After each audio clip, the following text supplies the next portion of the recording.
അപ്പോൾ ഒരു ഇൻവെസ്റ്റർ നിങ്ങൾക്ക് തോന്നുന്നുണ്ടെങ്കിൽ നിങ്ങൾക്ക് റെസോണേറ്റ് ചെയ്യാൻ പറ്റുന്നൊരു പേഴ്സൺ ആയിരിക്കണം ഐഡിയാസ്. പിന്നെ അതൊരു ഫണ്ടിന് വേണ്ടി may be differently kind of ideas ഉണ്ട്. ഫണ്ടിന് വേണ്ടി തന്നെ ആസറ്റ്സ് പ്രസൻറ്റ് ചെയ്യുന്ന ഓർഗനൈസേഷനൊക്കെ ഉണ്ട്. പക്ഷെ ഞങ്ങളുടെ കേസിൽ ഒരു ഫണ്ടിന് വേണ്ടി പ്രസൻറ്റ് ചെയ്യുക എന്നുള്ളതല്ല, കുറച്ചുകൂടി എക്സ്പാൻഷന് വേണ്ടിയിട്ടാണ്. അപ്പോൾ നെച്ചിക്കൽ പാർട്ടി വന്ന സമയത്ത് ഔട്ട് ഓഫ് കേരള നമുക്ക് റീച്ച് എത്തണം എന്നുള്ളത് നമുക്കൊരു നിർബന്ധം ഉണ്ടായിരുന്നു. സോ അതിലേക്ക് എത്തിക്കുക എന്നുള്ളതാണ്. ഡെഫിനറ്റ്ലി നല്ല ഗുഡ് എമൗണ്ട് ഓഫ് ഫണ്ടും നമുക്ക് സപ്പോർട്ട് ചെയ്തിട്ടുണ്ട്. And that process is going on actually. നമ്മളെ ഫ്യൂച്ചറിലെ ഈ ഇയറിലെയും നെക്സ്റ്റ് ഇയറിലെയും നമ്മളെ റെസ്പോൺസ് ഒക്കെ നോക്കിയതിൻ്റെ ശേഷമാണ് ഫർദർ ഫണ്ട് ബാക്കി കാര്യങ്ങളൊക്കെ റിലീസ് ചെയ്യുന്നത്. ബേസിക്കലി ഇപ്പം നമ്മളുടെ ഒരു കൺസൾട്ടൻസി, ബിസിനസ് കൺസൾട്ടൻസി എന്നുള്ള രീതിയിൽ, ബട്ട് പ്യുവർ ഫോമിൽ ഒരു കൺസൾട്ടൻസി എന്നുള്ള രീതിയിലല്ല നമ്മൾ. കാരണം കൺസൾട്ടൻസി എന്ന് പറയുമ്പോൾ ഒബ്വിയസ്ലി അത്രയും ഹയർ എൻഡ് ഓഫ് എക്സ്പീരിയൻസും എക്സ്പെർട്ടൈസും ഉള്ളതാണ്. നമ്മൾ ബേസിക്കലി ഒരു കമ്പനിയിൽ ഇപ്പം കൊടുക്കുന്ന ഏറ്റവും സക്സസ്ഫുൾ ആയിട്ട് റൺ ആവുന്ന നമ്മുടെ ഒരു വെർട്ടിക്കൽ എന്ന് പറയുന്നത്, നമ്മളൊരു കമ്പനിയിൽ സ്കിന്നിനാവും നമ്മുടെ ഒരു MC ഉണ്ടായിരിക്കും ആൻഡ് ഒരു പ്രൊജക്ട് മാനേജർ ഉണ്ടായിരിക്കും. സോ ആ പ്രൊജക്ട് മാനേജർ അവരുടെ ഡേ ടു ഡേ ആക്ടിവിറ്റീസിൽ സ്കിന്നിനായിട്ട് നമ്മൾ MC ഗൈഡ് ചെയ്യുന്ന കാര്യങ്ങൾ അവിടെ ഇംപ്ലിമെന്റ് ചെയ്യുന്നുണ്ടാവും. അവിടുത്തെ ടീമിനെ വെച്ചിട്ട് നമ്മൾ അവിടുത്തെ പ്രോസസ്സ് എക്സിക്യൂട്ട് ചെയ്യുന്നുണ്ടാവും. പ്ലാനിങ് മാത്രമല്ല എക്സിക്യൂഷനും ഉണ്ടായിരിക്കും. എങ്ങനെ ഏർലി സ്റ്റേജ് ആണോ ഒരു മിഡോ അല്ലെങ്കിൽ എങ്ങനെയാണ്? ഇപ്പോഴത്തെ നമ്മളുടെ ഒരു എക്സ്പെർട്ടൈസ് വെച്ചിട്ട് നമുക്കൊരു ഏർലി മിഡ് എന്നുള്ള രീതിയിലുള്ളതാണ്. ഇപ്പം ഞാനിപ്പം ഇവിടെ വർക്ക് ചെയ്ത ഒരാളാണ്. സോ ഒബ്വിയസ്ലി ഡോപ്പയുടെ ഒരു ജേർണിയിൽ ഇപ്പോൾ ഒരു 4 to 5 years ആയിട്ട് എക്സ്റ്റെൻസീവ്ലി നിന്നിട്ടുള്ള ഒരു കമ്പനീനെ വരെയാണ് നമ്മളിപ്പോൾ എടുക്കുന്നത്. കാരണം ഏർലി സ്റ്റേജിലുള്ള ആൾക്കാർക്ക് ഒരു സ്ട്രഗിൾ ഉണ്ടായിരിക്കും. എങ്ങനെയാണ് ഇത് മുന്നോട്ട് കൊണ്ടുപോകേണ്ടത്, ഒരു എന്താണ് നെക്സ്റ്റ് സ്റ്റെപ്പ് എടുക്കുന്നത്. നിയാസ്ക പറഞ്ഞ പോലെ തന്നെ ഓഗ് ചാർട്ട് ഉണ്ടാവണം, സ്ട്രക്ചർ ഉണ്ടായിരിക്കണം, കമ്പനിയുടെ സെയിൽസ് എങ്ങനെ കൊണ്ടുപോകണം, മാർക്കറ്റിംഗ് എന്ത് ചെയ്യണം. സോ ഈ ഒരു ഹേർഡിൽസ് നമുക്ക് ഈസിലി ടാക്കിൾ ചെയ്യാൻ പറ്റും. സോ അതിലേക്കുള്ള ഒരു 6 month ജേർണിയാണ് നമ്മൾ ഓരോ കമ്പനിക്കും ഓഫർ ചെയ്യുന്നത്. 6 month എത്തുമ്പോഴത്തേക്കും നമ്മൾ അവിടെ ഇല്ലാതെ ആ കമ്പനി ഒറ്റയ്ക്ക് റൺ ചെയ്യണം എന്നുള്ളതാണ് നമ്മുടെ ഒരു വിഷൻ. എന്ന് വെച്ചിട്ടുണ്ടെങ്കിൽ നമ്മൾ കാലാകാലവും ആ കമ്പനിയെ ക്രേവ് ചെയ്ത് തിന്നുക എന്നുള്ളതല്ല, ഒരു പ്രോസസ്സിൽ നമ്മൾ അവർക്ക് അഡ്വാൻറ്റേജ് ആയി ഒരു 6 month അതിനെ ഓട്ടോണമസ് ആയിട്ട് എന്നുവെച്ചാൽ നെക്സ്റ്റ് ലെവലിലേക്ക് അവരെ എത്തിക്കുക എന്നുള്ളതാണ്. ബേസിക് സ്ട്രക്ചേഴ്സ് ഒക്കെ ഒന്ന് ഫൈൻ ട്യൂൺ ചെയ്ത് ആ കമ്പനിക്ക് ഒരു ഓട്ടോണമസ് സ്ട്രക്ചറും സിസ്റ്റവും കാര്യങ്ങളൊക്കെ ഉണ്ടാക്കി. കമ്പനിയിൽ ഇപ്പം എഡ്യൂക്കേഷൻ ഇൻഡസ്ട്രിയിലേക്ക് എടുക്കുകയാണെങ്കിൽ ഈ പറഞ്ഞ പോലെ തന്നെ എല്ലാവരും എഡ്യൂക്കേഷൻ ഇൻഡസ്ട്രിയിൽ കുറെ ആൾക്കാരൊക്കെ ആക്സിഡന്റലി ഫൗണ്ടേഴ്സ് ആയിപ്പോയി. ഈ പറയുന്നത് എന്ത് ചെയ്യും, നെക്സ്റ്റ് സ്റ്റെപ്പ് എന്ത് ചെയ്യും എന്നുള്ള ഡൗട്ട്ഫുൾ ആയിട്ട് നിൽക്കുന്ന കുറെ ആൾക്കാരുണ്ട്. സോ എസ്പെഷ്യലി എട്ടെക്കിനാണ് ഈ ഒരു നമ്മൾ കണ്ടിട്ടുള്ള ഒരു കാര്യം. കാരണം എത്തിപ്പോയി, കാരണം ആൾക്കാർ വരുന്നു, നല്ല സർവീസ് കൊടുക്കുന്നു. ഡോപ്പയുടെ വളർച്ചയുടെ മെയിൻ കാര്യം അത് തന്നെയായിരുന്നു. നമ്മൾ ഇത്രയും ഇൻസ്റ്റിറ്റ്യൂട്ട് ആയിട്ട് വൈ ഡോപ്പ എന്ന് ചോദിക്കുമ്പോൾ ഒബ്വിയസ്ലി നമ്മൾ കൊടുക്കുന്ന സർവീസസ് ബെറ്റർ ആകുമ്പോൾ ഒബ്വിയസ്ലി ആൾക്കാരെ അതിന് അട്രാക്റ്റഡ് ആവും. പക്ഷേ ഈ അട്രാക്റ്റഡ് ആകുമ്പോൾ നമുക്ക് ഇതിന്റെ ക്വാളിറ്റി കോംപ്രമൈസ് ചെയ്യാൻ എന്തായാലും ഫൗണ്ടേഴ്സ് തയ്യാറല്ലായിരിക്കും. മോർ ദാൻ പ്രോഡക്റ്റ് ക്വാളിറ്റി നമുക്ക് ഈ പിന്നെ ഫൗണ്ടേഴ്സിനൊക്കെ ഉണ്ടായിരിക്കുക, അവർക്ക് ബിസിനസ് ചിലപ്പോൾ റൺ ചെയ്തിട്ട് പരിചയം ഉണ്ടായിരിക്കില്ല. അവർക്ക് ചിലപ്പം പ്രൊഡക്റ്റോ അല്ലെങ്കിൽ സർവീസോ നന്നായി കൊടുക്കാൻ പറ്റിയിട്ടുണ്ടാവാം. ബട്ട് ആ ഒരു ഓർഗനൈസേഷന് ഇനീഷ്യൽ സ്റ്റേജ് സപ്പോർട്ട് കിട്ടുക പറഞ്ഞു കഴിഞ്ഞാൽ നമ്മളെ പോലത്തെ ബിസിനസ് ആണെങ്കിൽ വെരി ഹെൽപ്ഫുള്ളാണ്. കാരണം നമുക്ക് കുറേ കാര്യങ്ങൾ ലാക്കിംഗ് ആയിരുന്നു. ഇനീഷ്യലി നമുക്ക് കുറേ അവയർനെസ് ലാക്കിംഗ് ആയിരുന്നു. പല ഏരിയ നമ്മൾ കുടുങ്ങിപ്പോയോ എന്നുള്ള മട്ടിലായിരുന്നു. പിന്നെ അത് കഴിഞ്ഞിട്ടാണ് നമ്മൾ അതിൻ്റെ ഓരോ സ്ട്രക്ചേഴ്സ് നമ്മുടെ കയ്യിലേക്ക് കിട്ടുമ്പോഴാണ് നമുക്കതിൽ ബെറ്റർ ആയിട്ട് ഡെലിവറി ചെയ്യാൻ പറ്റുക. അപ്പോൾ അതിലൊരു ചലഞ്ച് എന്താണെന്ന് വെച്ച് കഴിഞ്ഞാൽ അവിടെ ഫൗണ്ടേഴ്സായിട്ട് നിങ്ങൾക്ക് ഭയങ്കര ചലഞ്ചിങ് ആയിരിക്കും. പക്ഷേ ഫൗണ്ടേഴ്സിൻ്റെ ഐഡിയ എന്ന് പറഞ്ഞു കഴിഞ്ഞാൽ ആരും ചിന്തിക്കാത്ത ഐഡിയകളായിരിക്കും. എക്സാക്ട്ലി. കാരണം അവരെങ്ങനെയാണ് ഇതിനെ കൊണ്ടുപോകുന്നത്. ഇപ്പം നമ്മൾ തന്നെ ഇതിൻ്റെ ഒരു വിഷയം കണ്ടിട്ടുണ്ടാവും, ഉള്ളിലൂടെ ഇത് ഇങ്ങനെ പോകുന്ന ഒരു വിഷയം കണ്ടിട്ടുണ്ടാവും. ബട്ട് പുറത്തുനിന്ന് ഒരാൾ നോക്കി കാണുമ്പോൾ ഇതേ വിഷയമേ ആയിരിക്കില്ല. നമ്മൾ എന്താ ഇങ്ങനെ ചെയ്യുന്നത്, ഇങ്ങനെ ചെയ്യണ്ടേ എന്നൊക്കെ ചോദിക്കും. ബട്ട് നമുക്ക് ഇതിനൊരു റീസൺ ഉണ്ടാവും. അപ്പോൾ നിങ്ങൾ അതെങ്ങനെയാണ്, ഞാനിപ്പോൾ അങ്ങോട്ട് ഇന്റർവ്യൂ അല്ല, അതിൽ നമ്മൾ മെയിൻലി നോക്കുന്നത് ഫൗണ്ടറിനായിട്ട് നമുക്ക് റെസൊണേറ്റ് ചെയ്യാൻ പറ്റുക എന്നുള്ളതാണ്. ഫൗണ്ടർ ഒരു ഭ്രാന്തുള്ള ആളാണെങ്കിൽ മോഹൻലാൽ പറഞ്ഞത് നമ്മളും ഭ്രാന്തനായി മാറുക എന്നുള്ളതാണ് അതിൽ പ്രോസസ്സ്. ആൻഡ് ഭ്രാന്തനായി ഫീസിബിൾ ആവുക എന്ന് പറഞ്ഞ കാര്യം ബിസിനസ്സിൽ ഇല്ല. ഇന്നത് ഫീസിബിൾ ആവും, ഇന്നത് ഫീസിബിൾ ആവില്ല എന്ന് ഫോബ്സ് അടക്കം പറഞ്ഞ പല സാധനങ്ങളും റെഡി അല്ല. എക്സാക്ട്ലി. നമ്മൾ തന്നെ ഇപ്പൊ പറഞ്ഞു കൊടുക്കുമ്പോൾ, എക്സാമ്പിൾ ഇപ്പൊ മാർക്കറ്റിംഗിൽ നമ്മളിപ്പോ ഒരു ഐഡിയ പറഞ്ഞു കൊടുക്കുമ്പോൾ ആദ്യം ഞാൻ പറയുന്ന കോഷൻ എന്താണെന്ന് വെച്ചിട്ടുണ്ടെങ്കിൽ ഇത് വർക്ക് ആവുന്ന യാതൊരു ഇതുമില്ല. പക്ഷെ ഇത് ചെയ്യാതിരുന്നതുകൊണ്ട് നമുക്ക് പ്രത്യേകിച്ച് ഒരു കാര്യമില്ല. അപ്പം നമ്മളൊരു മാർക്കറ്റിംഗ് ചെയ്യുമ്പം ഒരു 3-4 ആക്ഷൻ ചെയ്യും. അതിൽ ഏതെങ്കിലും ഒന്നൊന്നായിരിക്കും ട്രാക്ഷൻ ഉണ്ടാവുക, ചിലപ്പോൾ 4 ട്രാക്ഷൻ ഉണ്ടായിരുന്നില്ല. അപ്പൊ ആദ്യം ഫൗണ്ടറിനെ എഡ്യൂക്കേറ്റ് ചെയ്യുക എന്നുള്ള ഒരു പ്രോസസ്സാണ് നമ്മൾ എടുക്കുക. ഫൗണ്ടറിനെ ഇതിനെ കുറിച്ച് മനസ്സിലാക്കുക, എന്താണ് മാർക്കറ്റിംഗ്, എന്താണ് സെയിൽസ്. അപ്പം പുള്ളിക്കും അതിനെ കുറിച്ച് മനസ്സിലാവും. നമ്മൾ ഈ ഫൗണ്ടർ ഭയങ്കര വാർണിംഗ് ആയിട്ടുള്ള ഒരു ഏരിയയിലേക്കാണ് പോകുന്നതെങ്കിൽ നിങ്ങൾ എന്ത് ചെയ്യും? ഒബ്വിയസ്ലി അലേർട്ട് ചെയ്യും. ലൈക്ക് ഇങ്ങനെ പോയി കഴിഞ്ഞിട്ടുണ്ടെങ്കിൽ വരാൻ പോകുന്ന കാര്യങ്ങൾ, അവർക്ക് വേറെ വിഷൻ ഉണ്ടെങ്കിലും അല്ല അതാ ഞാൻ പറഞ്ഞ ആദ്യം നമ്മൾ റെസൊണേറ്റ് ചെയ്യും Okay, okay. ഫൗണ്ടറിനായിട്ട്. ആ റെസൊണേഷനിൽ നമുക്കറിയാലോ ഇയാൾ എന്താ ചിന്തിക്കുന്നത് എന്നുള്ളൊരു പ്രോസസ് അറിഞ്ഞുകൊണ്ട് നമ്മൾ ഒരു കമ്പനിയിൽ സ്കിന്നിനായാലും ആദ്യം ചെയ്യുന്നത് ആ കമ്പനീനെ കംപ്ലീറ്റ്ലി ഓഡിറ്റ് ചെയ്യും, എല്ലാ ഡിപ്പാർട്ട്മെന്റ്സും. കാരണം ഇപ്പം നിങ്ങൾക്കറിയാം മാർക്കറ്റിംഗ്, സെയിൽസ്, ഓപ്പറേഷൻസ് ഇപ്പം എട്ടൊക്കെ ആകുമ്പോൾ അക്കാഡമിക് വരെ ഇതിനെ റിലേറ്റഡ് ആണ്, എല്ലാം ഈക്വലി ഇമ്പോർട്ടന്റ് ആണ്. സോ ഇതിനെ നോക്കിയിട്ട് ഇവിടെ എന്തെങ്കിലും ഫോൾസോ അല്ലെങ്കിൽ എന്തെങ്കിലും പ്രശ്നങ്ങൾ ഉണ്ടോ എന്നുള്ളത് ഫൗണ്ട് ചെയ്തതിന്റെ ശേഷമാണ് നമ്മൾ കൺസൾട്ടേഷൻ സ്റ്റാർട്ട് ചെയ്യുള്ളൂ. ഓക്കെ. അതർവൈസ് നമുക്ക് ഇതിൽ എവിടെയാണ് പ്രോബ്ലം എന്നുള്ളത് മനസ്സിലാവില്ല. നമ്മൾ എത്തി എത്തുമ്പോഴാണ് മനസ്സിലാവുക, ഓ ഈ ഡിപ്പാർട്ട്മെന്റ് നമ്മളുടെ ജോണറിലേ വരുന്ന കാര്യമായിരിക്കില്ല, പക്ഷേ ഈ ഡിപ്പാർട്ട്മെന്റ് പ്രോബ്ലം ഉണ്ട് എന്നുള്ളത് ഐഡന്റിഫൈ ചെയ്യാനുള്ള ഒരു നോളജ് നമുക്ക് ഉണ്ടായതുകൊണ്ട് ഒബ്വിയസ്ലി അതിന് റെസൊണേറ്റ് ചെയ്തിട്ട് അതിനെ അലേർട്ട് ചെയ്യും, അതിനുള്ള സൊല്യൂഷൻസ് എന്താണെന്നുള്ളത് പറഞ്ഞു കൊടുക്കും. Maybe most of the കേസസിന് നമ്മൾ സൊല്യൂഷൻസ് കൊടുക്കും. ഇനി അതല്ലെങ്കിൽ നമ്മൾ എക്സ്പേർട്സിനെ റെഫർ ചെയ്യും, ഇവരുടെ അടുത്ത് നിന്ന് നമുക്ക് എടുക്കാം എന്നുള്ള രീതി. Okay okay okay. So basically എഡ്ടെക്കിലാണോ അല്ലെങ്കിൽ വേറെയുള്ള ബിസിനസ്സിൽ നോക്കുന്നുണ്ടോ? റീസെന്റ് നമ്മൾ എഡ്ടെക് നീഷ് ഡൗൺ ചെയ്തത് എഡ്ടെക് എഡ്യൂക്കേഷൻ എന്നുള്ളതാണ്. അല്ലാത്ത ചെറിയ ചെറിയ കാര്യങ്ങൾ ട്രാവൽ ആൻഡ് ടൂറിസം കാര്യങ്ങളൊക്കെ ചെയ്യുന്നുണ്ട്. But education is our niche down sector. നിങ്ങളിപ്പോൾ എഡ്ടെക്കിന് കൂടുതൽ ചെയ്യുന്നുണ്ട് എന്നുള്ളത് ഞാൻ ചോദിച്ചതാണ്. ഇതിപ്പോൾ ഞാൻ അങ്ങോട്ട് ഇന്റർവ്യൂ ചെയ്യുന്നത് പോലെയാണ്. ഇപ്പം നിങ്ങൾ എഡ്ടെക്കിലേക്ക് കൂടുതൽ ഫോക്കസ് ചെയ്യുന്ന സമയത്ത് എഡ്ടെക്ക് ഇപ്പം ആക്ച്വലി ടോട്ടലി പറയുകയാണെങ്കിൽ ഒരു ബബിൾ ഫീലിംഗ് ആണ്. എക്സാക്ട്ലി. ബൈജൂസ് സപ്പോർട്ട് ചെയ്യാനാണ് എല്ലാവരും നോക്കാറുള്ളത്. എല്ലാ എഡ്ടെക് ആളുകളും ഈസ് എ വെരി എന്താ പറയുക, അതിലുള്ളൊരു ഗോഡാണ് അല്ലെങ്കിൽ സൂപ്പർ ജയൻ പേഴ്സൺ ആണ്, ആരാണ് റോൾ മോഡൽ, ഇങ്ങനെയൊക്കെ പറയുന്നുണ്ടാവും. പക്ഷെ സംഭവം എനിക്കും പേഴ്സണലി ഫീൽ ചെയ്ത സാധനം ഭയങ്കര എക്സാജറേറ്റഡ് ആയിരുന്നു എന്നുള്ളതുണ്ട്. ബട്ട് അതിനേക്കാളും കൂടുതൽ ഭയങ്കര ഫാസ്റ്റ് ആയിരുന്നു ഗ്രോത്ത്. എക്സാക്ട്ലി. അപ്പോൾ നമുക്ക് പറയാം, നേരത്തെ പറഞ്ഞ പോലെ ചാലഞ്ചസ് വരുന്ന സമയത്ത് അക്സെപ്റ്റ് ചെയ്യണമെങ്കിൽ അത് താങ്ങാൻ പറ്റുന്നൊരു പൊസിഷനിൽ നിൽക്കണം അല്ലേ? അത് താങ്ങാൻ പറ്റുന്നൊരു പൊസിഷനിലേക്ക് നിന്നിട്ടില്ല എന്നുള്ളത് വൺ ഓഫ് ദ ബിഗ്ഗസ്റ്റ് ഫോൾട്ടാണ്. അപ്പോൾ ഇതേപോലെ തന്നെ പല എഡ്ടെക്കുകളും ഹൈലൈറ്റ് ചെയ്ത് കാണിക്കാം, നമ്പേഴ്സ്, ബാക്കി കാര്യങ്ങൾ. അപ്പോൾ അതൊക്കെ നിങ്ങൾക്ക് അത്ര ഫീസിബിൾ ആയിട്ട് ഗൈഡ് ചെയ്യാൻ പറ്റുമോ? എങ്ങനെയാണ് ഈ എഡ്ടെക്കിൽ ബേസിക്കലി പറയുമ്പോൾ ഒന്ന് അതിന്റെ ഒരു ഡെഫിനേഷൻ തന്നെ ഭയങ്കര രസമാണ്. ടെക്നോളജി അതിൽ യൂസ് ചെയ്യുക എന്നുള്ളത്. എല്ലാ എഡ്യൂക്കേഷൻ എഡ്ടെക്കല്ലേ? എഡ്ടെക്കാണ്. കാരണം എല്ലാവരും യൂസ് ചെയ്യുന്നു എന്നുള്ളതാണ് അവരുടെ സ്മാർട്ട് ബോർഡ് യൂസ് ചെയ്യുന്നത് ക്ലാസ് റൂമിൽ. സ്മാർട്ട് അതാണ്. അപ്പൊ ടെക്നോളജി യൂസ് ചെയ്യുക. അപ്പൊ ടെക്നോളജിനെ പ്രോപ്പർ ആയിട്ട് ഒരു പ്രോസസ്സിലേക്ക് കൊണ്ടുവരിക, അതിനൊരു പ്രൊഡക്റ്റ് ആക്കി കൊണ്ടുവരിക എന്നുള്ളതാണ് എഡ്ടെക്കിനെ സംബന്ധിച്ചിട്ട് സ്കെയിലപ്പ് ഓപ്ഷൻ എന്നുള്ളത്. എഡ്ടെക്ക് സ്കെയിലപ്പ് ആണോ എന്ന് ചോദിച്ചു കഴിഞ്ഞിട്ടുണ്ടെങ്കിൽ നമ്മൾ ബാക്കിയുള്ള വലിയ സ്കെയിലപ്ഡ് ആയിട്ടുള്ള ബിസിനസ്സിനെ വെച്ച് നോക്കും ആസ് കമ്പാരിറ്റീവ്ലി എഡ്ടെക് അത്രത്തോളം സ്കെയിലപ്ഡ് ആവില്ല. പക്ഷെ എഡ്ടെക് നമുക്കൊരു പ്രോസസ് ഉണ്ടാക്കി എടുക്കുക എന്നുള്ളതാണ് എഡ്ടെക് കമ്പനീസ് ചെയ്യേണ്ട ഒരു കാര്യം. അപ്പൊ ആ ഒരു പ്രോസസ്സിനെ പിന്നെ നമുക്ക് റെപ്ലിക്കേറ്റ് ചെയ്യാൻ പറ്റണം. ഇപ്പം നമ്മൾ പക്ഷെ അതിലുള്ള റിസ്ക് അതാണ്. ഇതേ റിപ്ലിക്കേഷൻ എവരി പേഴ്സണലി എക്സ്റ്റേണലി ചെയ്തൂടെ?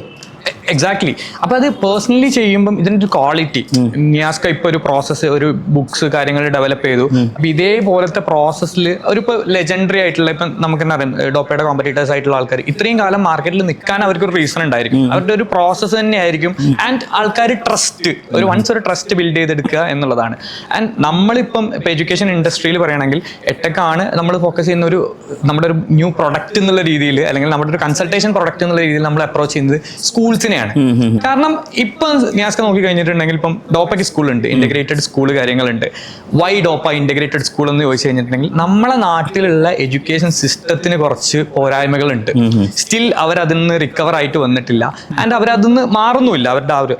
അപ്പൊ എന്തുകൊണ്ട് ഈ നാട്ടിലെ എഡ്ടെക് കമ്പനീസ് ആയിട്ടുള്ള ഡോപ്പ പോലത്തെ കമ്പനീസിന് ചെയ്യാൻ പറ്റുന്നത് നമ്മൾ ഇത്രയും കാലങ്ങളായി പാരമ്പര്യമായിട്ടുള്ള സ്കൂൾസിന് ചെയ്യാൻ പറ്റുന്നില്ല?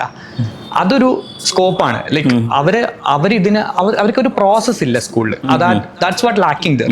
അപ്പം അവിടുത്തെ ടീച്ചേഴ്സിന് ട്രെയിനിങ് കൊടുത്തു കഴിഞ്ഞിട്ടുണ്ടെങ്കിലും ഈ ഒരു പ്രോസസ് ഇല്ലെങ്കിൽ കുട്ടികൾക്ക് അതിനൊരു എൻഡ് റിസൾട്ട് ഉണ്ടാവില്ല.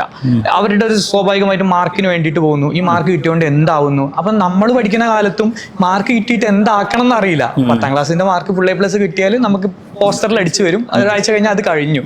പക്ഷേ at the end of the day ഈ കുട്ടിക്ക് ഒരു നല്ല ഭാവി ഉണ്ടാക്കി എടുക്കണമെങ്കിൽ ഒരു നല്ല പ്രോസസ്സ് ഉണ്ടായിരിക്കണം. നമ്മുടെ എഡ്യൂക്കേഷൻ സ്പെസിഫിക്കലി പറയുമ്പോൾ ഒരു നീറ്റിലേക്കോ ഒരു ജെയിലേക്കോ മാത്രം ടാർഗറ്റ് ചെയ്തുള്ള 2 year ജേണിയാണ്. അതുകൊണ്ടാണ് കുറച്ചുകൂടെ ഒന്ന് ഡിഫൈൻ ചെയ്യാനൊക്കെ പറ്റുന്നത്.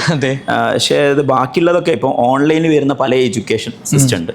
ഞാൻ അതിൻ്റെ ജനറലിലെ ട്രെൻഡാണ് ഞാൻ എൻ്റെ ഒരു ക്യൂരിയോസിറ്റി കൊണ്ട് ചോദിക്കുന്നതാണ്. ഇപ്പം ഒരു എഡ്ടെക് പ്ലാറ്റ്ഫോം അത് ഒരു എന്താ പറയുക എബിറ്റ അല്ലെങ്കിൽ പ്രോഫിറ്റ് ഏൺ ചെയ്തെന്ന് വിചാരിക്കാം. അതിനുള്ള കമ്പോണന്റ് പറയുമ്പോൾ മേ ബി യൂട്യൂബിൽ ബഹളത്തോടു കൂടി ക്ലാസ് എടുക്കാൻ പറ്റുന്ന ഒരു അവതാരകൻ, പിന്നെ നന്നായി സെയിൽസ് പിച്ച് ചെയ്യാൻ പറ്റുന്ന അല്ലെങ്കിൽ ഒരു പ്രസന്റർ, പിന്നെന്താ കമ്പോണൻസ്, സെയിൽ ടീം, പിന്നെ നല്ല ഓഫീസ്, കാണാൻ പേര് കേൾക്കാൻ പറ്റുന്ന ഒരു ബ്രാൻഡ് നെയിം. ഇതൊക്കെ റിപ്ലിക്കേറ്റ് ചെയ്തുകൊണ്ട് ഒരാൾ ഒരു പ്രോഫിറ്റ് ജനറേറ്റ് ചെയ്തു വിചാരിക്കുക. സെയിം സാധനം വേറെ ആൾക്ക് ജനറേറ്റ് ചെയ്തുകൂടെ? ഇവിടെയാണ് നമ്മൾ ഇത് ഒരു കൈൻഡ് ഓഫ് ഗിമ്മിക്കാണ്. ഇപ്പൊ നിയാസ്ക പറഞ്ഞ പോലെ തന്നെ വളരെ റീസെന്റ് ആണ് എട്ടെക് എന്ന് പറഞ്ഞിട്ടുള്ള ഒരു ഫോർമാറ്റ് ഭയങ്കര ട്രെൻഡിങ് ആയിട്ട് വന്നിട്ടുള്ളത്. സോ എല്ലാവരും റെപ്ലിക്കേറ്റ് ചെയ്യുന്ന ഒരു ഫോർമാറ്റ് എന്ന് പറയുന്നത് ഇതാണ്. എന്ന് വെച്ചിട്ടുണ്ടെങ്കിൽ ഭയങ്കര സൗണ്ടി ആയി സംസാരിക്കുന്ന ഒരാൾ ഭയങ്കര ഫണ്ണി ആയി വരുന്നു, കുട്ടികളുടെ വൈബ് ഒത്ത് സംസാരിക്കുന്നു. ഇതുകൊണ്ട് കുട്ടികൾ കുറച്ച് കഴിയുമ്പോൾ നമ്മുടെ സ്കൂൾസിന് പണ്ട് എന്താണോ സംഭവിച്ചിരുന്നത് അതേ ഫോർമാറ്റിലേക്കാണ് ഇതും എൻഡപ്പ് ആയിട്ട് വരുന്നുണ്ടാവുക. റാദർ ദാൻ നമ്മൾ കുട്ടിക്ക് കൊടുക്കുന്ന ഒരു ക്വാളിറ്റി ആണ് നോക്കുക. നിങ്ങളിപ്പോ പറഞ്ഞു ഇവിടുന്ന് ഇപ്പോൾ പഠിച്ചിറങ്ങുന്ന കുട്ടികൾ ഒന്നെങ്കിൽ ജെഇ അല്ലെങ്കിൽ നീറ്റ് എന്ന്. ബട്ട് അതിന്റെ കൂടെ തന്നെ കുട്ടികൾക്ക് എന്തുണ്ടായിരിക്കും, ജെഇയും നീറ്റും അല്ലെങ്കിൽ എന്ത് ചെയ്യണം എന്നുള്ള ഒരു തോട്ട് അവർക്ക് മനസ്സിൽ ഉണ്ടാക്കിയെടുക്കാൻ പറ്റണം. അവിടെയാണ് നിങ്ങളുടെ ഒരു എഡ്യൂക്കേഷൻ ഇൻഡസ്ട്രി സക്സസ്ഫുൾ ആവുന്നത്. സോ ആ കുട്ടിക്ക് ചിന്തിക്കാനുള്ള കഴിവുണ്ടാക്കി കൊടുക്കാൻ പറ്റണം. നമ്മൾ നീറ്റിനും ജെഇക്കും എന്ന കുട്ടിക്ക് നീറ്റും ജെയും അല്ലാതെ എന്തൊക്കെ ഓപ്പർച്യൂണിറ്റീസ് ഉണ്ട് എന്ന് മനസ്സിലാക്കി കൊടുക്കണം. അത് ആ ഒരു ഫൗണ്ടറിന്റെ ഐഡിയോളജി ഫിലോസഫി ഒക്കെ ഡിപ്പെൻഡ് ചെയ്തിട്ട് കൂടുതലായിട്ട് എക്സാക്ട്ലി അത് നമുക്ക് അത് ഫൗണ്ടറിനെ പറഞ്ഞ് മനസ്സിലാപ്പിക്കാൻ. നമുക്കിപ്പം ഫൗണ്ടർ നമ്മൾ ഡോപ്പയിൽ വരികയാണ്. ഡോപ്പയിൽ നിങ്ങൾക്ക് ഒരു ലൈക്ക് നീറ്റ് ടൗൺ ഉണ്ട്, നീറ്റ് എന്ന് പറഞ്ഞിട്ടുള്ളത്. ഒബ്വിയസ്ലി ജെഇ ഉണ്ട്, ബട്ട് കുറച്ചും കൂടി കോൺസെൻട്രേറ്റഡ് നീറ്റ് ആണ്. പക്ഷെ നീറ്റിന് പഠിക്കുന്ന ഒരു കുട്ടിയാണെങ്കിലും നമുക്കറിയാം പഠിക്കുന്ന എല്ലാവരും ഡോക്ടേഴ്സ് ആവാൻ പോകുന്നില്ല. ബട്ട് ഇവിടെ വർക്ക് ചെയ്ത ഒരാളായതുകൊണ്ട് ഞാൻ കണ്ടൊരു കാര്യം എന്താണെന്ന് വെച്ചിട്ടുണ്ടെങ്കിൽ നമ്മളുടെ കുട്ടികൾ നീറ്റ് ആയിട്ടില്ലെങ്കിലും കുട്ടികൾക്ക് കൃത്യമായിട്ട് അറിയാം നീറ്റ് അല്ലെങ്കിൽ എന്തൊക്കെ ഓപ്പർച്യൂണിറ്റീസ് ഉണ്ട്, എന്തൊക്കെ എക്സാംസ് അറ്റൻഡ് ചെയ്യണം, ഈ എക്സാംസ് അറ്റൻഡ് ചെയ്താൽ എന്തൊക്കെ ഭാവിയിൽ ആയിത്തീരാം എന്നുള്ള കുറച്ചുകൂടി റിയലിസ്റ്റിക് ആയിട്ട് നമ്മൾ അപ്രോച്ച് കൊടുക്കാറുണ്ട്. കാരണം നിങ്ങൾ എല്ലാവരും ആവാനുള്ളെങ്കിൽ അതിൻ്റെ ഒരു ട്രൈ ആണ് ചെയ്യുന്നത്. Try can be successful, successful ആയി കഴിഞ്ഞാൽ ഈ പാത്ത് വേണം. അൺസക്സസ്ഫുൾ എന്നല്ല അതിന് പറയാം. എന്തായാലും പറയണ്ടേ, അതൊരു ലൈക്ക് അനദർ ടയർ 1 ടയർ 2. നിങ്ങൾക്ക് ഒരു ആഗ്രഹമുണ്ട്, അത് തന്നെ അല്ല ലൈക്ക് 10ാം ക്ലാസ് ഒന്നും പ്ലസ് 2 ഒന്നും നമുക്കറിയാം. നമ്മളിപ്പം പട്ടാളക്കാരനും പോലീസും ഒക്കെ ആവാൻ വിചാരിച്ചിരുന്ന ആൾക്കാർ പിന്നീട് ബിസിനസ്മാനും ഡോക്ടേഴ്സും എഞ്ചിനീയേഴ്സും ഒക്കെ ആയി തീരുന്നത് നമ്മുടെ റിയലൈസ് പാത്ത് വേയിലുള്ള ബെസ്റ്റ് ഓപ്ഷൻ ചൂസ് ചെയ്യാന്നുള്ളതാണ്. എക്സാക്ട്ലി. അപ്പൊ അങ്ങനെ ഒരു സിസ്റ്റം കൊണ്ടുവരുത്തുക, കുട്ടികളെ ബോധമുള്ളവരാക്കി തീർക്കുന്ന ഒരു സിസ്റ്റമാറ്റിക് ആയിട്ടുള്ള ഒരു മെത്തഡോളജി എഡ്യൂക്കേഷൻ സിസ്റ്റം ഉണ്ടാക്കുക. ഒരു കൈൻഡ് ഓഫ് എഡ്യൂക്കേഷൻ ചൂസ് ചെയ്യാനുള്ള ഒരു കാര്യം വെച്ചിട്ട് നമുക്കൊരു സോഷ്യൽ റെസ്പോൺസിബിലിറ്റിയും കൂടി ഉണ്ടായിരിക്കും. വരാൻ പോകുന്ന ജനറേഷനോട് നമുക്ക് എന്തെങ്കിലും ചെയ്തു കൊടുക്കാൻ പറ്റുമെങ്കിൽ അത് അൺലൈക്ക് അല്ലെങ്കിൽ ഒരു എട്ടെക് ബിസിനസ് എന്ന് പറഞ്ഞാൽ സൂപ്പർ ബൂമിംഗ് ആണ്, അതിന് കുറച്ചുകൂടി ഇൻകം ജനറേറ്റ് ചെയ്യാൻ എന്ന് കണ്ട് അട്രാക്റ്റഡ് ആയിട്ട് വേറെയുള്ള ഒരു സിസ്റ്റത്തിനെ റിപ്ലിക്കേറ്റ് ചെയ്യുന്ന ഒരാളായിട്ട് എന്താ അഭിപ്രായം പറയാൻ? ഞാൻ പറഞ്ഞല്ലോ, ഇതിപ്പോ എങ്ങനെയാന്ന് വെച്ചിട്ടുണ്ടെങ്കിൽ നമ്മളൊരു യൂട്യൂബ് ചാനൽ തുടങ്ങുന്ന പോലെയാണ്. ഒരാളുടെ കണ്ടന്റ് ട്രെൻഡിങ് ആയെന്ന് വെച്ചാൽ അത് കോപ്പി ചെയ്തിട്ട് കുറെ ആൾക്കാർ കണ്ടന്റ് തുടങ്ങും. പക്ഷെ നമുക്ക് കൃത്യമായിട്ട് യൂട്യൂബിൽ തന്നെ അതിന്റെ ഒരു അനാലിസിസ് അറിയാം, എത്ര കാലം ആ കണ്ടന്റ് ചെയ്യുന്ന ആൾക്കും അല്ലെങ്കിൽ അതിനെ കോപ്പി ചെയ്ത ആൾക്കാർക്കും എക്സിസ്റ്റൻസ് ഉണ്ട് എന്നുള്ളത്. സോ എക്സിസ്റ്റൻസ് ഒബ്വിയസ്ലി കുറച്ച് കഴിയുമ്പോൾ അവർക്കും എക്സിസ്റ്റൻസ് ക്രൈസിസ് വരും, കുട്ടികൾക്കും റിയലൈസേഷൻ ഉണ്ടാവും. ഇതുകൊണ്ട് കാരണം ഇതിന്റെ ഒരു എൻഡ് റിസൾട്ട് നോക്കുമല്ലോ അവര്. ഈ ഒരു ഗിമ്മിക്കും കാര്യങ്ങളും കണ്ടിട്ട് ഫിസിക്സ് വാല അതിലൊരു എക്സാമ്പിൾ തന്നെ ആയിരുന്നു അല്ലെ. ഫിസിക്സ് വാല ഇങ്ങനെ ചെയ്ത് കഴിഞ്ഞാൽ ഇങ്ങനെ ചെയ്യാം എന്നുള്ള തോട്ട് കുറെ പേര് വന്നു, അത് അതേപോലെ തന്നെ റിപ്ലിക്കേറ്റ് ചെയ്ത് കുറെ ആളുകൾ അതന്നെയല്ലേ വൺ ഓഫ് ദ എന്താ പറയാ എട്ടെക്കിന്റെ ഒരു ബാഡ് വേർഷനും അല്ലെ. എഡ്യൂക്കേഷൻ ഇൻഡസ്ട്രിന്റെ ഒരു bad version education industry generally പറയുന്നില്ല.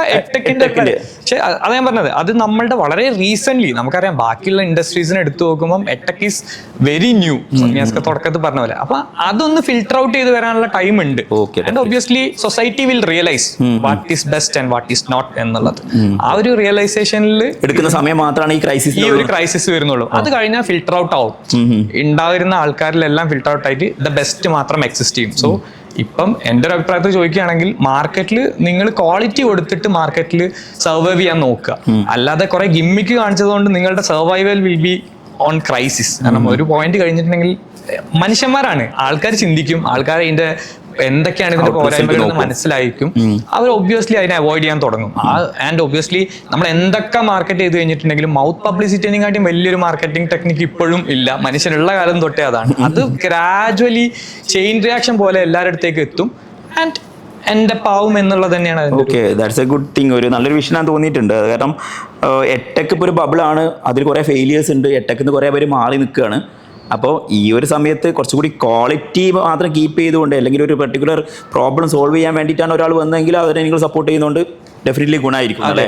അപ്പോൾ ഒരു തിയറട്ടിക്കൽ ക്വസ്റ്റ്യൻ, നല്ലൊരു എഡ്യൂക്കേറ്റർ, അവർക്ക് കുറേ സ്റ്റുഡൻസ് ഉണ്ട്, ഓൺലൈനിൽ ടീച്ച് ചെയ്തുകൊണ്ടിരിക്കുന്നുണ്ട്, നിങ്ങൾ ഫേമിനെ അപ്രോച്ച് ചെയ്യാണ്, I want to teach a lot of students, പല ഏരിയയൊന്നും എനിക്ക് ചെയ്യാനുണ്ട്, എനിക്ക് 1-2 സ്റ്റാഫേ ഇപ്പോൾ സപ്പോർട്ടുള്ളൂ, എനിക്കൊന്ന് സിസ്റ്റം ബിൽഡ് ചെയ്ത് തരണം എന്ന് പറഞ്ഞു കഴിഞ്ഞാൽ അവരെങ്ങനെ എഡ്യൂക്കേറ്റ് ചെയ്യും? എട്ടെക്ക് പറഞ്ഞാൽ റിസ്ക്കിയാണ്.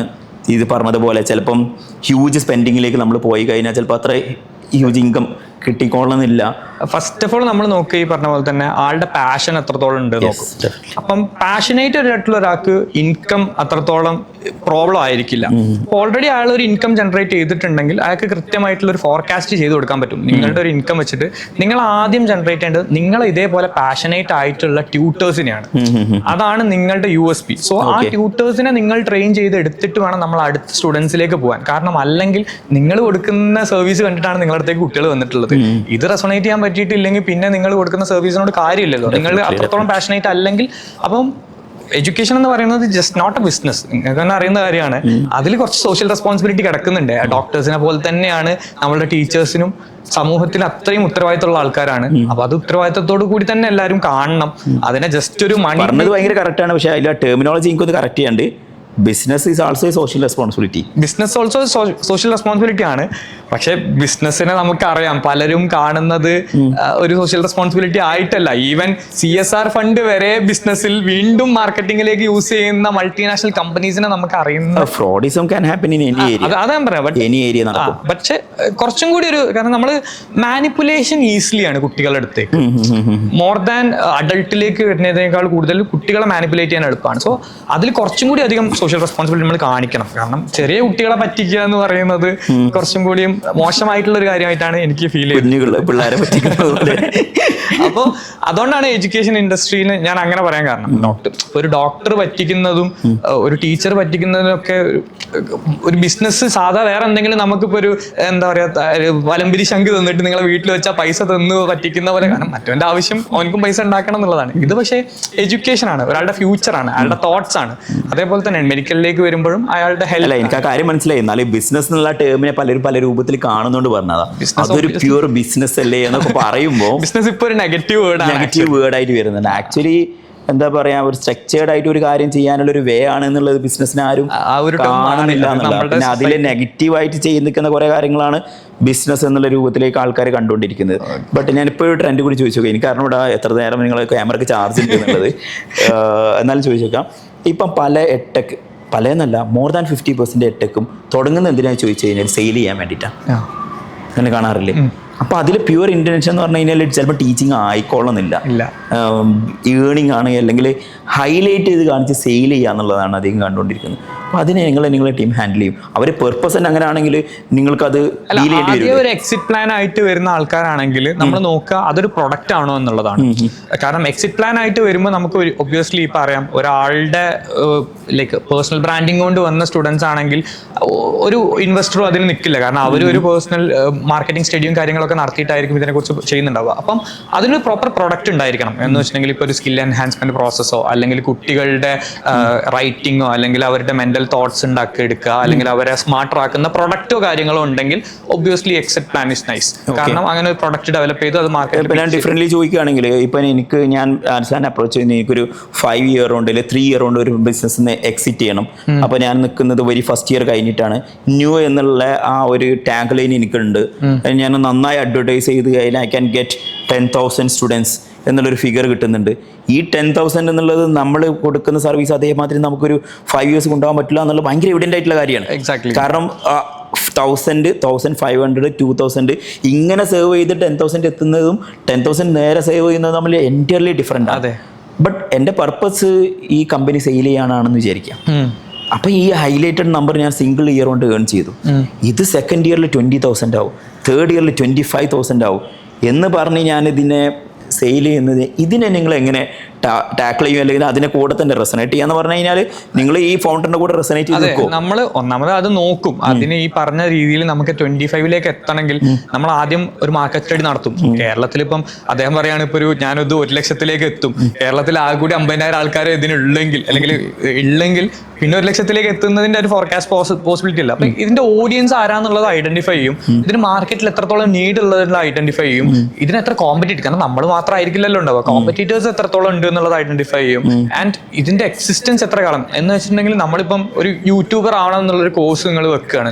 2 കൊല്ലം മുമ്പ് വെച്ചിരുന്നെങ്കിൽ ഭയങ്കര ഓഡിയൻസ് ആയിരിക്കും ഉണ്ടാവുക. ഇപ്പൊ വെച്ച് കഴിഞ്ഞിട്ടുണ്ടെങ്കിൽ നമ്മളിപ്പോൾ യൂട്യൂബ് അനാലിസിസ് നടത്തുമ്പോൾ നമുക്ക് അറിയുന്ന ഒരു കാര്യം എന്താണ്, നമുക്ക് ആദ്യം 1 മില്യൺ ഫോളോവേഴ്സ് ഉണ്ടെങ്കിൽ 10 മില്യൺ വ്യൂസ് ഉണ്ടാവുമായിരുന്നു. ഓക്കെ, ഇപ്പൊ 10 മില്യൺ ഫോളോവേഴ്സ് ഉണ്ടെങ്കിൽ 1 മില്യൺ വ്യൂസ് ഉണ്ടാവുള്ളൂ. കാരണം ബാക്കിയുള്ള നമ്മുടെ 9 മില്യൺ ആൾക്കാരും ഇപ്പം ഇൻഫ്ലുവൻസേഴ്സ് ആണ്.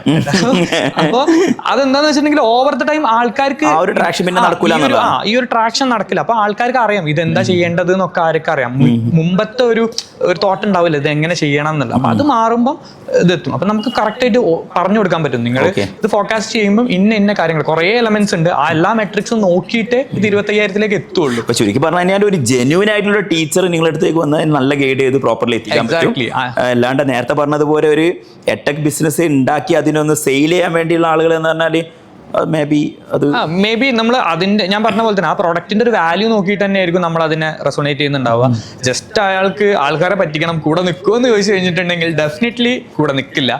അപ്പം നമ്മളെ കൊണ്ട് ലൈക്ക് അതിനെ ഷോക്കേസ് ചെയ്ത് കൊടുക്കാനുള്ള ഒരു കാപ്പബിലിറ്റി ഇല്ല. കാരണം നമുക്കും നമ്മൾ പറയുന്ന പോലെ തന്നെ നമ്മളിപ്പം നിയാസ്ക പറഞ്ഞ പോലെ തന്നെ ഒരു ബിസിനസ് കൺസൾട്ടന്റ് എന്ന് പറയുമ്പോൾ വില്ലന്മാരെ എന്നുള്ള രീതിയിൽ ഈ തമിഴ് പടത്തിലൊക്കെ വരുന്ന വില്ലന്മാരെ പോലെ അല്ല ഞങ്ങള്.